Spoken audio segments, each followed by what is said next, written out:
बच्चों balance sheet की liability side में ये 3 हेडिंग्स हुआ करती हैं। पहली है नॉन शेयरहोल्डर फंड, दूसरी है नॉन करंट लायबिलिटीज और तीसरी है करंट लायबिलिटीज।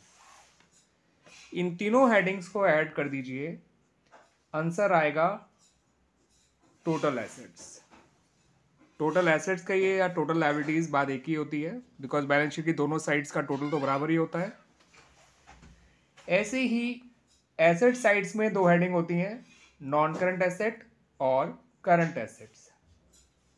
इनको जोड़ के भी टोटल एसेट आता है बच्चों, है ना बच्चों। तो ये है आपकी बैलेंस शीट की लायबिलिटी साइड और एसेट साइड। अब एक चीज और देखिए, अगर आप इन दोनों हेडिंग को ऐड करते हैं, शेयरहोल्डर फंड और नॉन करंट लायबिलिटीज को, तो जो रिजल्ट आता है उसे कहते हैं कैपिटल एम्प्लॉयड। क्या कहते हैं बच्चों? Capital employed. और अगर आप इन दोनों हेडिंग्स को जोड़ देंगे तो रिजल्ट आता है टोटल डेट्स। क्लियर बच्चों? अब मैं आपको बहुत सारे फॉर्मूले जनरेट करना सिखाऊंगा इन 5 नामों को यूज करते हुए। देखो कैसे बच्चों। अगर आपको अपना नॉन करंट लायबिलिटीज ढूंढना है, ठीक है बच्चों, क्या ढूंढना है? Non current liabilities.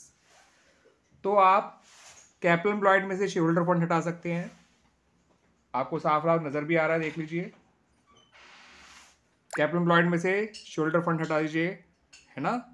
दूसरा तरीका देखिए, आप जो है टोटल डेट्स में से करंट लायबिलिटी हटा सकते हैं,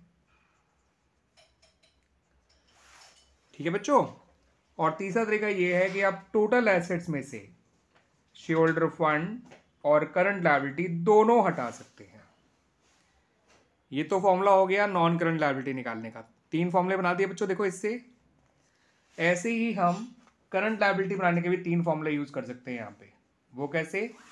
देखिए, करंट लायबिलिटी के लिए अगर मैं टोटल डेट्स में से नॉन करंट लायबिलिटी हटाऊं तो करंट लायबिलिटी आ जाएगा। तो total debts minus non current liability. अगर मैं टोटल एसेट्स में से कैपिटल एम्प्लॉयड को हटा दूंगा तो भी तो करंट लायबिलिटी आएगा, देख लीजिए, है ना बच्चों। टोटल एसेट में से कैपिटल एम्प्लॉयड हटाऊंगा तो भी मेरा करंट लायबिलिटी आएगा। या ये कह लीजिए कि टोटल एसेट्स में से शेयरहोल्डर फंड और नॉन करंट लायबिलिटी दोनों हटाएंगे तो भी करंट लायबिलिटी आ जाएगा ना बच्चों।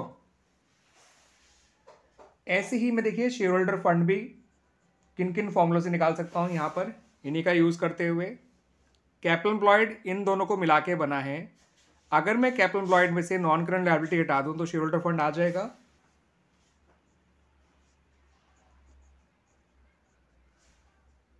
अगर मैं टोटल एसेट्स में से टोटल डेट हटा दूं तो भी शेयरहोल्डर फंड आ जाएगा।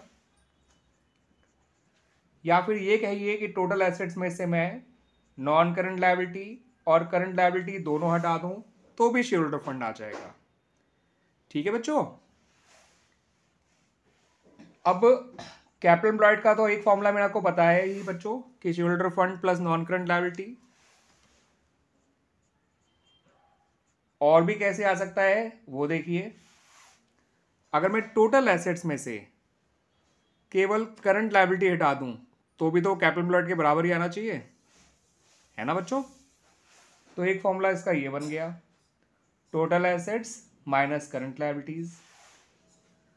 अब टोटल एसेट को ब्रेक किया जा सकता है non current asset plus current asset में, क्योंकि टोटल एसेट्स असलियत में तो नॉन करंट एसेट और करंट एसेट को मिलाकर ही बनी होंगी। तो मैंने क्या करा, बस इस टोटल एसेट की जगह non current asset plus current asset लिख लिया, करंट लायबिलिटी को उसकी जगह रहने दिया। अब यहां से आपको एक फॉर्मूला अपने आप नजर आ जाएगा बच्चों, देखिए। Current asset minus current liability अपने आप में वर्किंग कैपिटल होता है, तो इसको हम non current asset plus working capital भी कह सकते हैं बच्चों। तो एक फॉर्मूला ये बन गया हमारा कैपिटल एम्प्लॉयड का, है ना बच्चों। आइए एक फॉर्मूला और देख लेते हैं वर्किंग कैपिटल का, ठीक है बच्चों। तो देखिए, वर्किंग कैपिटल का फॉर्मूला होता है CA minus CL, current assets minus current liabilities. इसको हम करंट एसेट को हम ये लिख सकते हैं ना बच्चों, total asset minus non current asset.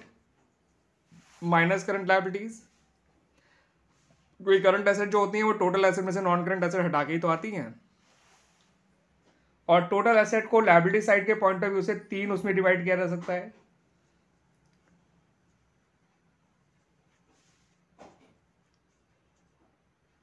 ठीक है बच्चों, तो यानी हम इसको ऐसे ले सकते हैं, share holder fund plus non current liability plus current liability minus non current asset minus current liability, plus current liability minus current liability cancel हो गया। तो ये फॉर्मूला बना share holder fund plus non current liability minus non current assets. और आप जानते हैं अच्छी तरह से, मैंने शुरू में ही बताया आपको कि share holder fund plus non current liability जो होता है वो कैपिटल एम्प्लॉयड के इक्वल होता है। तो हम इसको ये भी लिख सकते हैं capital employed minus non current assets. देखिए मैंने वर्किंग कैपिटल के 5 फॉर्मूले बना दिए ऐसे, है ना बच्चों। अब एक लास्ट फॉर्मूला और सीख लेते हैं टोटल एसेट्स का। वो देखिए बच्चों, मैं यहां लिख रहा हूं, लायबिलिटी साइड के पॉइंट ऑफ व्यू से share holder fund plus non current liability plus current liability, इसी को और थोड़ा हम वो करें एडजस्ट, तो इन दोनों को मिला के कहते हैं कैपिटल एम्प्लॉयड। तो capital employed plus current liability, और थोड़ा एडजस्ट करें तो इन दोनों को कह सकते हैं टोटल डेट्स। तो share holder fund plus total debts भी बन सकता है एक फॉर्मूला। इन दोनों को जोड़ के कैपिटल एम्प्लॉयड, इन दोनों जोड़ के टोटल डेट्स। कैपिटल एम्प्लॉयड लिया तो करंट लायबिलिटी जोड़िए, टोटल डेट्स दे रखा तो शेयर होल्डर फंड जोड़िए, टोटल एसेट आ जाएगा। और एसेट साइड से तो इसका फॉर्मूला आप जानते हैं बच्चों, non current asset plus current assets.